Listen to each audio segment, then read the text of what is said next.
bonjour. Bonjour. Bon, alors, pour ceux qui suivent le championnat de France de football de première division, vous savez de quoi il s'agit. Pour ceux qui ne sont pas au courant, PSG a failli prendre la tête du championnat. Voilà. C'est pas passé loin. Alors, sans faire injure aux Lillois, en plus, on s'attendait à ce que le scénario se déroule un petit peu comme ça, puisque Lille est en grande difficulté en ce moment. Eh bien, le scénario n'est jamais écrit d'avance. On va voir ça tout de suite. Alors, comme souvent, le PSG a pris l'ascendant, a ouvert le score après une demi-heure de jeu avec Cavani.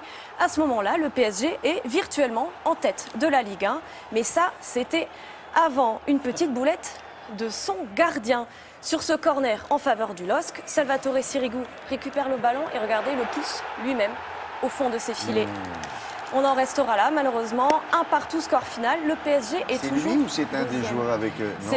Alors, ça se hein discute, mais ça a été déclaré contre son camp par Sirigu, en tout cas. D'accord. Saint-Etienne en blanc, eux, continuent sur leur lancée. Ils se sont imposés hier face à Montpellier. C'est Florentin Pogba qui ouvre le score. Alors, le grand frère de Paul Pogba, qui joue avec l'équipe de France. Un deuxième but juste avant la mi-temps pour asseoir le succès d'hiver. Ouais. Ah, ça fuse chez les Verts en ce moment. Donc les Verts d'ailleurs qui finissent à 10 sans conséquence sur le score, victoire 2-0. Et puis alors le carton du soir, c'est signé Guingamp. Les Bretons en rouge et noir, dernier du classement, l'ont emporté chez eux contre Caen, une victoire 5-1. Il était temps, quand ils se mettent à marquer des buts, que Guingamp, ils y vont pas à moitié. Alors c'est un match important, il permet à Guingamp de repartir de l'avant. Et puis surtout, ils font un bon classement, ils sortent enfin. En avant Guingamp d'ailleurs, non? Ah, bah oui. Petite astuce, attention. Et donc, vous étiez à l'école Grégoire Tournon, vous? Ah, j'ai été bien formée, effectivement. Ah oui, en avant Guingamp. Il s'appelle comme ça, le club, pour ceux qui ne savent pas. Bon, qu'est-ce qu'on a d'autre? Alors, on a aussi les championnats du monde de natation en petit bassin. Ça a démarré hier à Doha, au Qatar. On attend surtout Florent Manodou. Il n'a jamais gagné de titre en championnat du monde en petit bassin. Il vise 4 médailles d'or. Il a plutôt bien commencé sa quête puisqu'il a remporté la première hier avec le relais français du 4 x 100 mètres nage libre. Les Français qui n'étaient pas favoris se sont imposés devant la Russie et les États-Unis. Vous l'entendez en fond, la Marseillaise, elle a rarement aussi bien porté son nom. Les 4 relayeurs, Clément Mignon, Fabien Gillot, Florent Manodou et Mehdi Metella, s'entraînent tous au Cercle des nageurs de Marseille. Ils étaient 3e après les 2 premiers relais. Ils se sont imposés à la touche dans les derniers mètres. Ils étaient heureux. Basket avec la 8e journée de l'Eurocoupe. Strasbourg en blanc qui s'impose sur son parquet contre les Italiens de la Reggio Emilia. Une victoire assez nette, 74-66, portée notamment par ce jeune Axel Toupane que vous voyez en action. 7 victoires en 8 rencontres. Strasbourg est plutôt bien parti, toujours en tête de sa poule.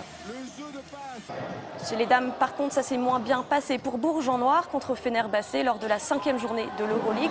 Meilleure attaque de la compétition jusque-là et les Françaises n'ont jamais réussi à mettre leur jeu en place face aux vice-championnes d'Europe. Tout de même, défaite 75-50, Bourges est 3e de sa poule pour l'instant. Ah, c'est comme ça qu'on se dit merci après. Très bien. Et on termine? On termine avec du handball. Le gros choc de la 12e journée de championnat. Montpellier en tête était attendu au PSG 2e. Le moins qu'on puisse dire, c'est que les Parisiens savent recevoir. Les Parisiens en bleu ont mis une petite fessée à Montpellier. Ils ont été au-dessus dans tous les domaines. En attaque, avec le Danois Mikkel Hansen, encore 9 buts hier, on ne l'arrête plus. Et puis surtout, en défense, avec leur gardien international Thierry Omeyer, auteur de 21 arrêts hier soir. Il a tout simplement les meilleures statistiques du championnat. Et grâce à cette victoire, le PSG, regardez, un double arrêt. Mais il a 4 bras aussi. Oui, il en a plus que les autres, effectivement. Il y a un peu de triche chez Thierry Omeyer. Et puis on termine avec les championnats du monde de breakdance. Alors le breakdance, vous le voyez, c'est un mélange entre de la danse, de la gym, des acrobaties. Ah, ils sont très très souples, ces messieurs. Attention à ne pas reproduire chez vous. Non, ne le faites pas. Ne le faites pas, ce serait dommage de se blesser avant Noël. Alors, ça se joue en duel. Vous le voyez? Il est d'une souplesse incroyable. Alors lui, c'est Meno, justement, que vous voyez à l'écran. C'est lui qui a remporté les championnats du monde. Il est hollandais. Et les juges ont salué sa créativité et son originalité. Ça se joue en battle, effectivement. C'est toujours un danseur contre un autre et c'est lui qui l'a emporté hier, ce week-end, contre un Japonais. Un affrontement en duo, c'est une battle, ça s'appelle. Une battle. En breakdance, ce sont des battles. Ah, c'est de la breakdance. Merci beaucoup. Avec plaisir. Marine, on continue.